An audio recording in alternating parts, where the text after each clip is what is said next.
Adnan, I'm currently at a hospital on the Turkish town of Akçakale, which is just across Tel Abyad. The attack took place around 11 a.m. Local time, which was around roughly 2 hours ago. The attack, according to a statement from the Turkish Ministry of Defense, says that the YPG terror group targeted a industrial zone. They said that the YPG terror group targeted workers going on about their daily routines, and that, again, nearly 3 people have been killed and more than 20 have been injured. Many of them are in critical condition that have been rushed to the hospital just behind me here in Akçakale. And just judging on their condition, that the death toll is expected to rise.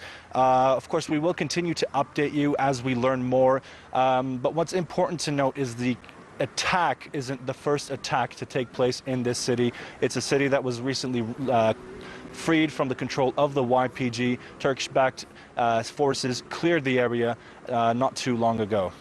A couple of issues about the security of this town and the safe zone itself, the safe zone that Turkey is creating, which is, what, about 32 kilometers in depth from the Turkish border into Syrian territory, and also the deal that the Americans have promised, and the Russians too, that the YPG terror group are supposed to be giving up their weapons. But if they can launch attacks like this, they clearly haven't given them all up.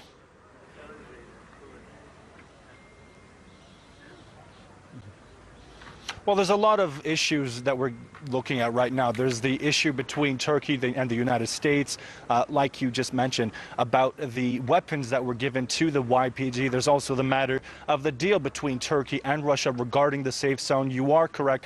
It is supposed to be a zone where the YPG retreats down south 30 kilometers from the border with Turkey. And from east to west, we're looking at about 400 kilometers, more than 400 kilometers of land from the Euphrates River all the way to the border with Iraq that is supposed to be cleared of the YPG. And the matter of concern here is there was a deal that Turkey and Russia brokered that would ensure the YPG would retreat.